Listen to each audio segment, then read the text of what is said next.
15ویں شعبان یہ بھی ایک خاص رات سمجھی جاتی ہے۔ کیا واقعی ضعیف روایت فضائل میں قبول ہے کہ نہیں ہے؟ امام سخاوی رحمہ اللہ فرماتے ہیں وقال السخاوي في القول البدي سمعت شيخنا يعني الحافظ ابن حجر مرارا وكتب لي بخطه أن شرائط العمل بالضعيف ثلاث. النبي صلى الله عليه وسلم قال يطلع الله إلى خلقه في ليلة النصف من شعبان فيغفر لجميع خلقه إلا لمشرك أو مشاحن. یعنی حضرت عبداللہ بن مبارک رحمہ اللہ سے کسی سائل نے یہ سوال کیا کہ اللہ رب العزت لیلۃ النصف من شعبان میں آسمان دنیا پر نزول فرماتا ہے، تو حضرت عبداللہ بن مبارک رحمہ اللہ فرماتے ہیں یا ضعیف ایک کمزور شخص ابن ملیکہ فرماتے ہیں لو سمعتہ، اگر میں یہ بات سن لوں اس کی زبان سے، یقول ذالک، جو وہ کہتا ہے اس بات کو میں اگر سن لوں، وفی یدی، اور میرے ہاتھ میں کیا ہو، عصن، ایک ڈنڈا ہو، لضربتہ بہا، تو میں اس ڈنڈے سے اس کو خوب پیٹتا۔ مفتی مبشر راشد ندوی کے لیکچرز اور سپیچز سننے کے لیے چینل کو سبسکرائب کریں۔ بسم اللہ الرحمن الرحیم، نحمده ونصلی علی رسولہ الکریم، اما بعد، اعوذ باللہ السمیع العلیم من الشیطان الرجیم، بسم اللہ الرحمن الرحیم۔ اليوم اکملت لکم دینکم واتممت علیکم نعمتی ورضیت لکم الاسلام دینا، صدق اللہ العظیم۔ عزیزان گرامی، جیسا کہ ہم سب جانتے ہیں یہ شعبان کا مہینہ چل رہا ہے۔ شعبان کا مہینہ حضور نبی کریم صلی اللہ علیہ وسلم کا خاص مہینہ تھا۔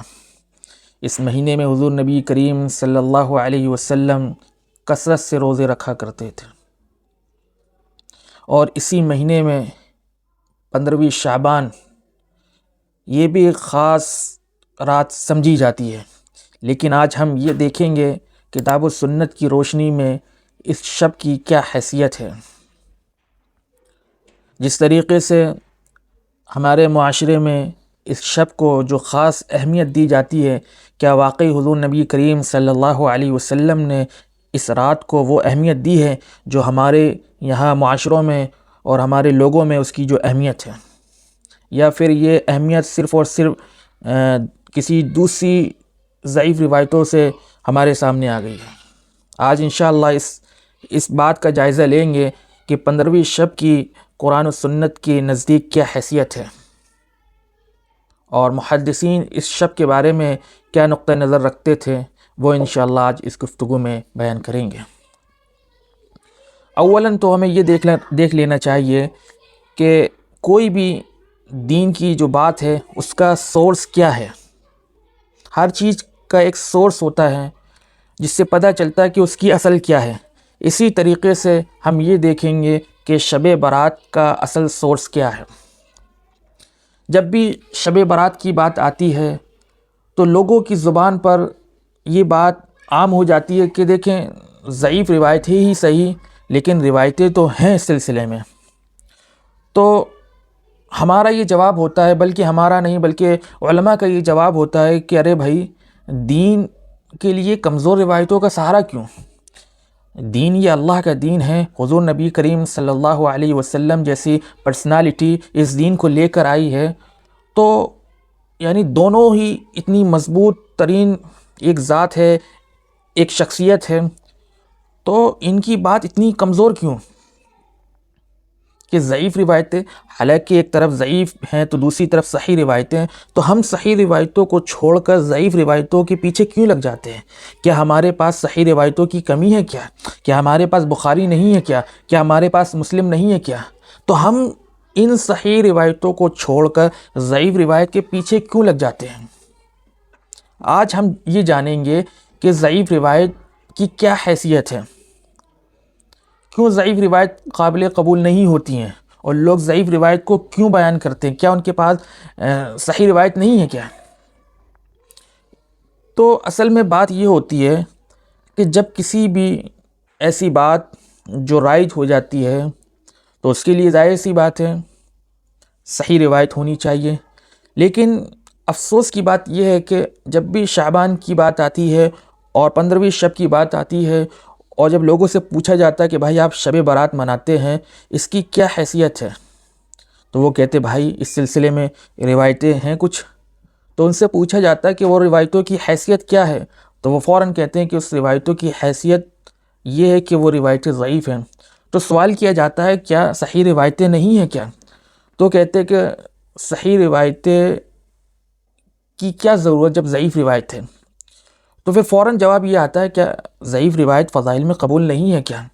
تو آج ہم یہ بھی دیکھیں گے کہ ضعیف روایت فضائل میں قابل قبول ہوتی ہیں کہ نہیں۔ اگر قابل قبول ہوتی ہیں تو ان کے لیے کیا شرطیں ہیں، محدثین نے کیا شرطیں رکھی ہیں، آج اس بات کو بھی انشاءاللہ جان لیں گے۔ کیونکہ اکثر یہ دیکھا جاتا ہے کہ ہر کوئی شخص اپنی زبان میں یہ بات بالکل کہنے میں بالکل بھی دریغ نہیں رکھتا ہے اور فوراً برملا یہ بات کہتا ہے کہ ضعیف روایت تو فضائل میں قبول ہے، ضعیف روایت تو فضائل میں قبول ہے۔ کیا واقعی ضعیف روایت فضائل میں قبول ہے کہ نہیں ہے؟ محدثین کا ضعیف روایت کو قبول کرنے کے سلسلے میں کیا نقطہ نظر ہے؟ ہمارے سامنے نوادر الحدیث ہے، شیخ جونپوری علیہ الرحمہ، جو اپنے وقت کے بہت بڑے محدث شمار کیے جاتے تھے، اللہ تعالیٰ ان کو غریق رحمت فرمائے۔ انہوں نے اپنی اس کتاب کے اندر ضعیف روایتوں کے قبول کرنے کے سلسلے میں کچھ شرائط بیان کی ہیں۔ اب وہ شرائط کیا ہیں وہ دیکھ لیتے ہیں۔ فرماتے ہیں کہ قال البدر الزرکشی رحمہ اللہ فی نکتہ علی مختصر ابن صلاح اما الضعیف فیجوز بشروط۔ فرماتے ہیں کہ ضعیف، جہاں تک ضعیف روایت کا تعلق ہے تو اس کے جائز ہونے کے لیے چند شرائط کی ضرورت پڑتی ہے۔ وہ شرائط کون کون سی ہیں وہ درجہ ذیل ہیں۔ نمبر 1، اللہ یکون فی الاحکام والعقائد ذکرہ النووی فی الروضہ، کہ ضعیف روایت اگر احکام میں ہے یا عقائد میں ہے تو ضعیف روایت کو قبول نہیں کیا جائے گا۔ سمجھیے، آپ بھی سمجھیے کہ ضعیف روایت کہاں قبول نہیں ہوتی ہے، آپ سمجھ لیجئے یہ شرائط۔ جب بھی کوئی بات کہے کہ ضعیف روایت فضائل میں قبول ہے، آپ فوراً ان شرطوں کو بیان کر دیجئے، کیا یہ شرائط پائی جا رہی ہیں اس میں؟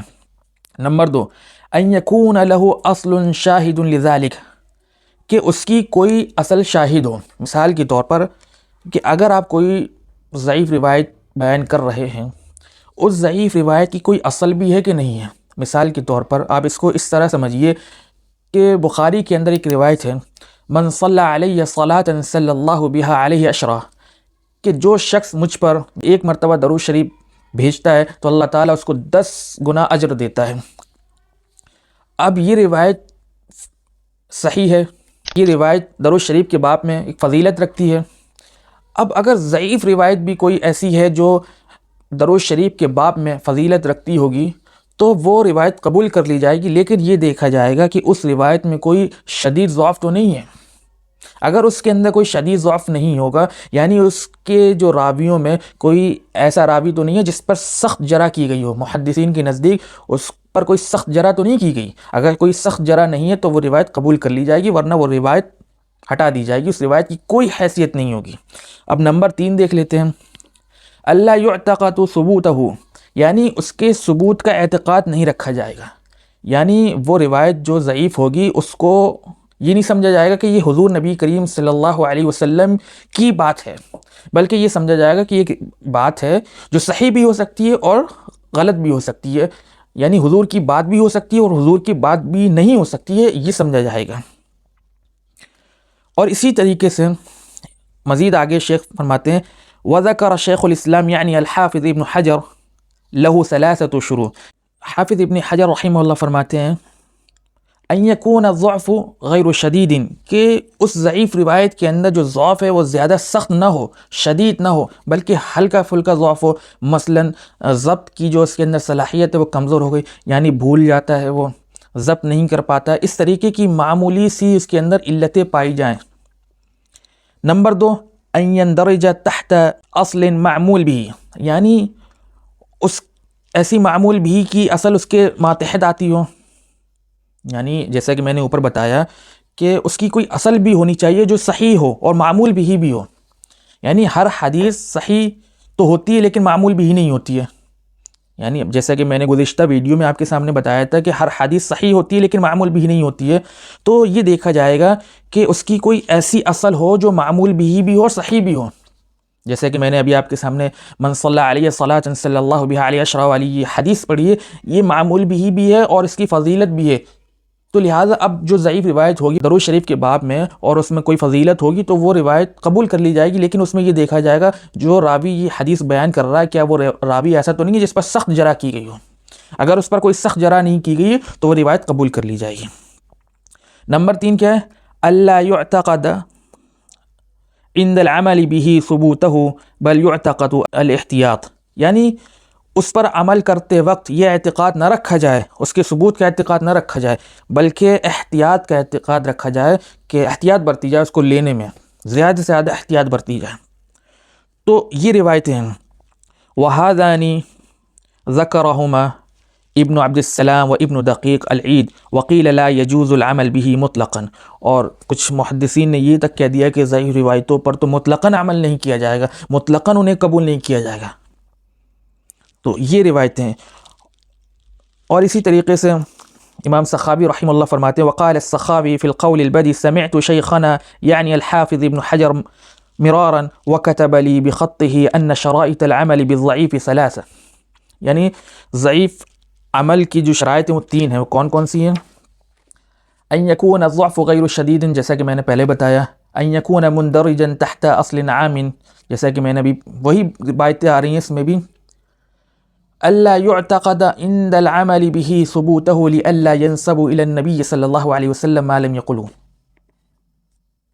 یعنی کہ اس پر عمل کرتے وقت، یعنی اگر کوئی ضعیف روایت ہے اور اس میں بھی جو ضعف کمزور ہے یعنی ہلکا ضعف ہے، اس روایت کو قبول کرتے وقت بھی، اس روایت پر عمل کرتے وقت بھی یہ چیز آپ کے ذہن میں رہے، آپ اس چیز کو ذہن میں رکھ لیجئے۔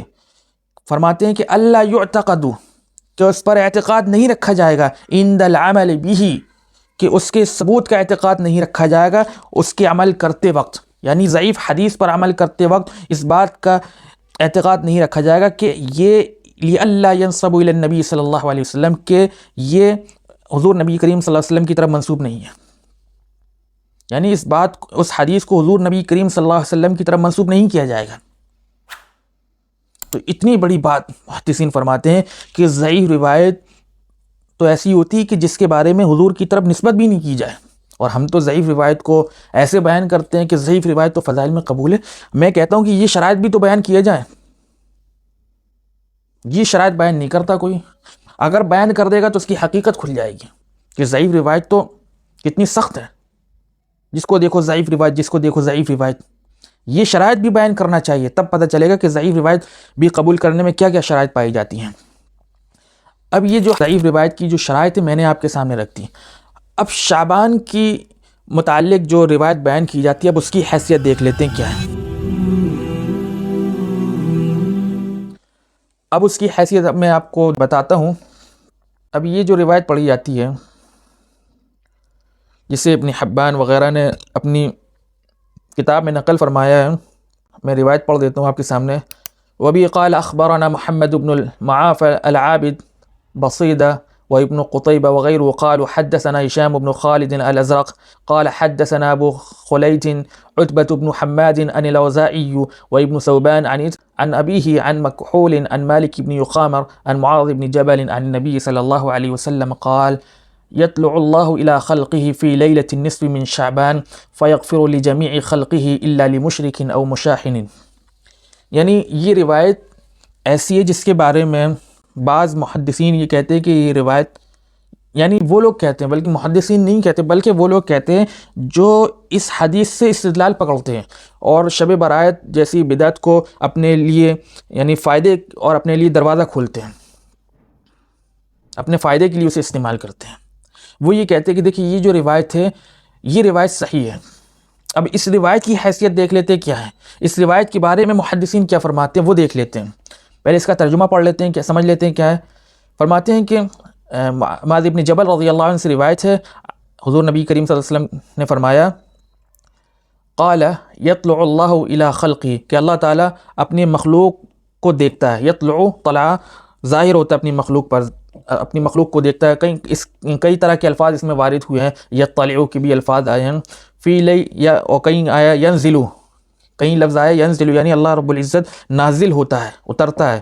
اور اگر وہ اسی لفظ کو یہ مطلب لے لیا جائے کہ یطلع یعنی ای نزلہ، یعنی ینزلو تو سمجھ میں آتا ہے کہ اللہ تعالیٰ اپنی مخلوق کی جانب اترتا ہے، یعنی دیکھتا ہے، یعنی اترتا ہے، الی خلقہ اپنے مخلوق کی جانب، فی لیلۃ النصف من شعبان کہ نصف شعبان کے روز یعنی 15ویں شب میں، فیغفر لجمیع خلقہ تو وہ تمام مخلوق کی مغفرت کر دیتا ہے، الا لمشرک او مشاحن۔ اب محدثین کہتے ہیں کہ یہ جو روایت ہے جس کو اکثر لوگ کہتے ہیں کہ یہ روایت صحیح ہے، وہ لوگ کہتے ہیں جو اس روایت سے اپنے لیے شب برات کا دروازہ کھولنا چاہتے ہیں، اور جو شور و گل آپ کو نظر آتا ہے، شب بیداریاں ہوتی ہیں، اور اسی طریقے سے جو چراغا ہوتا ہے، وہ اسی روایت سے یہ سب کو ڈرامہ کرتے ہیں۔ اب اس روایت کی حیثیت دیکھ لیتے ہیں کیا ہے۔ اب دیکھیں یہ جو روایت ہے، یہ روایت کے بارے میں محدثین فرماتے ہیں کہ یہ روایت منکر ہے۔ اور کیوں منکر ہے؟ کیونکہ اس میں فرمایا کہ اللہ رب العزت آسمان دنیا پر نزول فرماتا ہے کب؟ لیلۃ شعبان، لیلۃ النصف من شعبان، یعنی 15ویں شب کو اللہ رب العزت آسمان دنیا پر نازل فرماتا ہے۔ اب یہ روایت ہے۔ اب دوسری جانب بھی ایک صحیح روایت ہے۔ اب جو صحیح روایت ہے اس روایت میں آتا ہے کہ اللہ رب العزت ہر روز آسمان دنیا پر نزول فرماتا ہے، یعنی جب 3/4 حصہ رہ جاتا ہے، باقی رہ جاتا ہے، تو پتہ چلا کہ ایک صحیح روایت ہے، غالباً وہ بخاری کی روایت ہے، وہ صحیح البخاری کی روایت ہے، اور اس کے الفاظ اس طریقے کے ہیں، قال يتنزل ربنا تبارك وتعالى كل ليلة إلى السماء الدنيا حين يبقى ثلث الليل الآخر يقول من يدعوني فاستجيب له من يسألني فأعطيه من يستغفرني فاغفر له۔ یعنی اللہ رب العزت یتنزل ربنا، یعنی فرماتے حضور نبی کریم صلی اللہ علیہ وسلم، یتنزل ربنا ہمارا رب نازل ہوتا ہے، اترتا ہے، کل لیلۃ الی السماء یعنی ہر رات آسمان دنیا پر اترتا ہے، حین یبقى ثلث اللیل جب 3/4 حصہ باقی رہ جاتا ہے، تو فرماتا ہے کون ہے جو مجھ سے دعا کرے گا میں اس کی دعا قبول کروں گا، کون ہے جو مجھ سے مانگے گا میں اس کو عطا کروں گا، کون ہے جو مجھ سے استغفار یعنی مجھ سے مغفرت طلب کرے گا میں اس کو معاف فرما دوں گا۔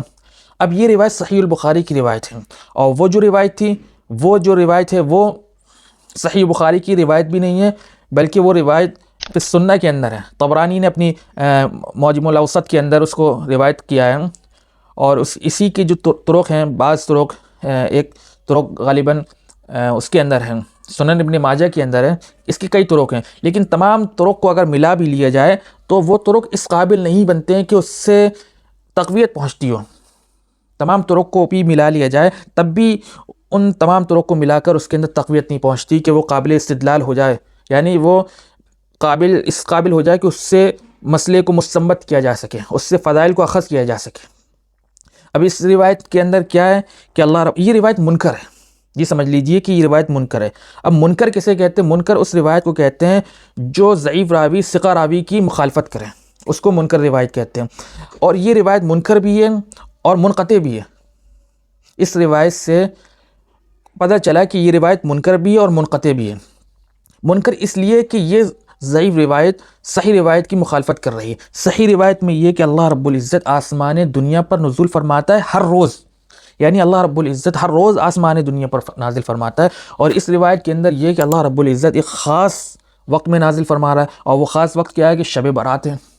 اب شب برات میں اللہ رب العزت خاص نازل ہو رہا ہے، جبکہ صحیح روایتوں کے اندر فرمایا کہ اللہ رب العزت ہر روز نازل ہوتا ہے، اور اس کو خاص کر دیا گیا کہ اس میں اللہ رب العزت مغفرت فرما دیتا ہے۔ جب اس کو خاص کر دیا گیا تو پھر رمضان کی کیا حیثیت رہ جاتی ہے؟ اصل میں اللہ رب العزت کے نزدیک جو سب سے مقدس جو مہینہ ہے وہ رمضان کا مقدس مہینہ ہے، کیونکہ اس لیے مقدس ہے کہ اللہ رب العزت فرماتے ہیں کہ انا انزلناہ فی لیلۃ مبارکہ، کہ ہم نے اس رات میں قرآن کو نازل فرمایا۔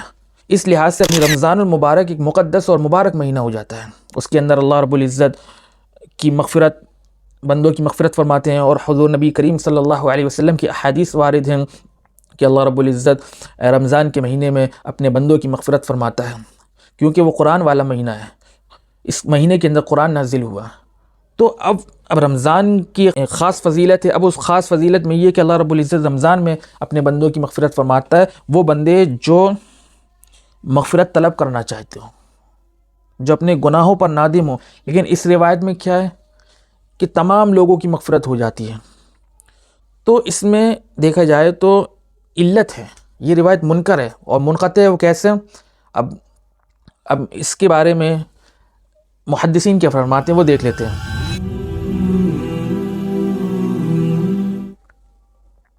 فرماتے ہیں قال ابن ابی حاتم فی العلل، امام ابن حاتم فی العلل کے اندر فرماتے ہیں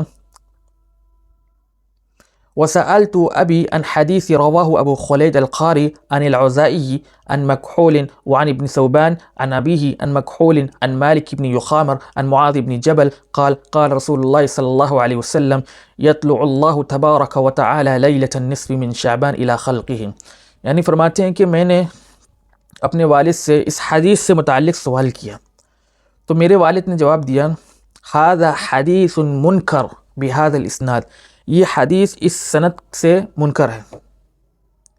لم يروي بهذا الاسناد غیر ابو خلید، یعنی اس اسناد سے کسی نے روایت نہیں کیا، یعنی ابو خلید کے علاوہ کسی نے روایت نہیں کیا۔ ولا ادری من این جاء به، اور مجھے نہیں معلوم کہ اسے یہ کہاں سے لے کر آیا، یہ روایت وہ پتہ نہیں کہاں سے لے آیا، کہاں سے اس نے گھڑ لی، مجھے تو نہیں پتہ اس حدیث کے بارے میں۔ تو یہ حال ہے اس حدیث کا، جس کے بارے میں محدثین کہہ رہے ہیں مجھے تو نہیں پتہ کہ یہ روایت کہاں سے آ گئی ہے۔ اور اسی طریقے سے اور بھی محدثین جو اس روایت کے بارے میں فرماتے ہیں وہ بھی دیکھ لیتے ہیں۔ زوائد کے اندر بھی اسی طریقے سے اس حدیث کے بارے میں، اس حدیث کی جو سند اس کے بارے میں فرماتے ہیں اسناد و ضعیف، کہ اس کی جو اسناد ہے وہ ضعیف ہے۔ اسی طریقے سے ابن رجب حنبلی رحمہ اللہ فرماتے ہیں وفی فضل لیلۃ النصف من شعبان احادیث متعددہ، یعنی اس سلسلے میں نصف شعبان سے متعلق کئی احادیث ہیں، وقد اختلف فیہا، لیکن اس میں اختلاف ہے، اکثر محدثین نے اس کو ضعیفی قرار دیا ہے۔ اور اسی طریقے سے فرماتے ہیں کہ لما سئل عبداللہ بن مبارک عن نزول اللہ لیلۃ النصف من شعبان قال للسائل، یعنی حضرت عبداللہ بن مبارک رحمہ اللہ سے کسی سائل نے یہ سوال کیا کہ اللہ رب العزت لیلۃ النصف من شعبان میں آسمان دنیا پر نزول فرماتا ہے، تو حضرت عبداللہ بن مبارک رحمہ اللہ فرماتے ہیں یا ضعیف، ایک کمزور شخص، لیلۃ النصف یعنی نصف شعبان ہی کیوں، ینزل فی کل لیلۃ، وہ تو ہر رات نازل فرماتا ہے، ہر رات آسمان دنیا پر نزول فرماتا ہے، تو وہ اس رات کو کیوں خاص کرتے ہیں؟ تو اس روایتوں کے بارے میں محدثین کا موقف دیکھیے آپ۔ اور اسی طریقے سے امام ایوب سختیانی رحمہ اللہ فرماتے ہیں کہ انہوں نے لکھا ہے قیل علی ابن ابی ملیکہ، کہ ابن ملیکہ رحمہ اللہ سے کہا گیا کہ ان زیادا المنقری، کہ زیاد منقری، وکان قاصا یقول، جو قصہ گو تھا، فرماتا ہے ان اجر لیلۃ النصف من شعبان، کہ لیلۃ النصف من شعبان کا اجر ہے وہ کیا ہے، مثل اجر لیلۃ القدر، یعنی لیلۃ القدر کی طرح اس کا بھی ایک اجر ہے، یعنی جس طرح لیلۃ القدر کے اندر جو فضیلت ہے، مناقب اس کی، اور اس کی جو برکتیں انسان حاصل کرتا ہے، وہی برکتیں اس دن بھی حاصل کر سکتا ہے۔ تو فرماتے ہیں کہ فقال ابن ابی ملیکہ، تو ابن ملیکہ فرماتے ہیں لو سمعتہ، اگر میں یہ بات سن لوں اس کی زبان سے، یقول ذلک، جو وہ کہتا ہے اس بات کو میں اگر سن لوں، وفی یدی، اور میرے ہاتھ میں کیا ہو، عصن، ایک ڈنڈا ہو، یعنی وہ فرماتے ہیں کہ جس وقت میں اس کی زبان سے یہ بات سن رہا ہوں اور اتفاق سے اگر میرے ہاتھ میں ڈنڈا ہوتا نا، لضربتہ بہا، تو میں اس ڈنڈے سے اس کو خوب پیٹتا۔ تو بتائیے یہ محدثین کیا کہہ رہے ہیں، کیسی باتیں کر رہے ہیں محدثین، کہ ایسا شخص جو کہتا ہے کہ اس کی فضیلت ہے تو میں اسے ڈنڈوں سے مارتا۔ تو بتائیے یہ روایتوں کے بارے میں محدثین کا کلام دیکھیے وہ کیا فرماتے ہیں۔ اب یہ جو روایت ہے، اس روایت، یہ صرف ایک واحد روایت ہے جس کو بعض لوگ کہتے ہیں کہ یہ روایت میں گنجائش ہے صحیح ہونے کی، کہ یہ روایت صحیح ہے۔ کس لحاظ سے؟ فرماتے ہیں کہ یہ روایت اس لحاظ سے صحیح ہے کہ اس کو شیخ البانی رحمہ اللہ نے کہا کہ اس کے اگر تمام طرق کو ملا لیا جائے تو اس روایت کو تقویت پہنچ جاتی ہے۔ اب دیکھ لیتے ہیں کہ واقعی یہ روایت تقویت کے قابل ہے کہ نہیں ہے۔ اب اس کی علت دیکھ لیتے ہیں، یعنی ابو حاتم رحمہ اللہ نے تو اس پر جو حکم لگایا وہ ظاہر سی بات ہے منکر کا حکم لگایا۔ وسئل الدار القطنی، یعنی امام دار قطنی رحمہ اللہ سے عن هذا الحدیث، اس حدیث سے متعلق سوال کیا گیا، من طریق ابی خلید فقال غیر محفوظ، یہ غیر محفوظ ہے۔ اور فرماتے وقال ابو نعیم حدیث مکحول عن عبد الرحمن بن غنم تفرد به ابن ثوبان وحدیث عن مالک تفرد به الاوزاعی. یعنی اس روایت میں تفرد بھی پایا جاتا ہے، اوزاعی کا تفرد ہے اور ابن ثوبان کا بھی اس میں تفرد ہے. تو یہ روایت یعنی کسی بھی لحاظ سے قابل قبول نہیں، کیونکہ اس میں انقطاع پایا جا رہا ہے. انقطاع کیا ہے کہ مکحول لم یلق مالک بن یخامر، یعنی مکحول کی مالک بن یخامر سے ملاقات ہی ثابت نہیں ہے. جب ملاقات ہی ثابت نہیں ہے تو پھر وہ روایت متصل کیسے ہو سکتی؟ لہذا انقطاع، اور جس روایت میں انقطاع ہوتا ہے تو وہ ظاہر سی بات ہے وہ روایت ضعیف ہوتی ہے. تو اس سے پتہ چلا کہ یہ روایت کیا ہے؟ ضعیف ہے اور منکر روایت ہے. اس لیے منکر ہے کہ یہ صحیح روایت کی مخالفت کر رہی ہے. صحیح روایت میں یہ کہ اللہ رب العزت ہر روز آسمان دنیا پر نزول فرماتا ہے، لیکن اس روایت سے پتہ چل رہا ہے کہ یہ خاص وقت میں نازل فرماتا ہے. وہ خاص وقت کیا ہے کہ لیلۃ النصف من شعبان، یعنی 15ویں شب میں ہی نازل فرماتا ہے. تو اس سے پتہ چلا کہ اس روایت میں بڑا ہی تضاد ہے. اسی وجہ سے محدثین اس روایت کو قبول نہیں فرماتے ہیں. اور اسی طریقے سے اس کی تمام طرق جو ہیں وہ سب کے سب معلول ہیں، سب طرق میں علتیں. اگر میرے پاس وقت ہوتا تو میں تمام روایتوں کو میں آپ کے سامنے رکھتا اور تمام روایتوں کا آپ کے سامنے تحقیق اور اس کا جائزہ پیش کر دیتا. اور اس حدیث کی جو اصل ہے وہ کثیر بن مرہ الحضرمی کی ہے. یعنی اس تمام روایتوں میں صرف ایک راوی ہے، کثیر بن مرہ الحضرمی، اسی سے وہ سند چلتی ہے پوری کی پوری. اور فرماتے ہیں وقد ضعف الامام العقیلی طرق هذا الحدیث، یعنی اس حدیث کی تمام طرق کو امام عقیلی رحمہ اللہ نے ضعیف قرار دیا ہے. تو خلاصہ کلام اس روایت سے یہ نکلا کہ یہ جو شعبان کا جو مہینہ ہے اور اس کے اندر جو شب برات آتی ہے، اس شب برات کی کوئی حیثیت نہیں ہے. اور ضعیف روایتوں کا سہارا لے کر ایک بنیاد قائم کرنا اور اس بنیاد پر یہ عقیدہ رکھ لینا کہ اس شب میں اللہ رب العزت آسمان دنیا پر آتا ہے اور مغفرت فرماتا ہے، بالکل بھی ثابت نہیں ہے. لہٰذا ہمیں چاہیے کہ ہم اپنے اسلاف کی باتوں پر عمل کریں، ان محدثین کی باتوں پر عمل کریں جو محدثین رحمہ اللہ نے اس دین کی حفاظت کے لیے اپنی جانوں کو، اپنے مالوں کو لگا دیا، اس میں ایک حدیث کی تحقیق میں اپنی زندگیاں کھپا دیں. لہٰذا ہمیں ان محدثین کی باتوں کو اپنانا چاہیے، ضعیف روایتوں کو چھوڑ کر. اگر ضعیف روایت کو لینا ہی ہے تو اس میں یہ دیکھا جائے گا کہ جو روایت بیان کی جا رہی ہے اگر وہ روایت کم درجے کی ضعیف ہے، یعنی اس میں ہلکا ضعف پایا جاتا ہے، تو وہ روایت قابل قبول ہوگی. ورنہ صرف یہ کہہ دینے سے کہ یہ وہ روایت ضعیف ہے اور لہٰذا ضعیف روایت فضائل میں قبول ہوتی ہیں، یہ صرف ایک دھوکہ ہے جو لوگوں کی زبانوں سے دیا گیا ہے. اب یہ دھوکہ بہت ہی زیادہ عام ہو گیا ہے کہ ہر شخص کی زبان میں یہ دھوکہ چڑھا ہوا ہے. ہر کوئی اپنے میں ایک مولوی بنا رہتا ہے اور محدث بنا بیٹھا ہے، جس کی زبان میں دیکھو کہ فضائل میں ضعیف روایت قبول ہے، فضائل میں ضعیف روایت قبول ہے. یہ صرف اور صرف محض دھوکہ ہے، اس سے بچنا چاہیے. ہرگز فضائل کے باب میں ضعیف روایت قبول نہیں ہے.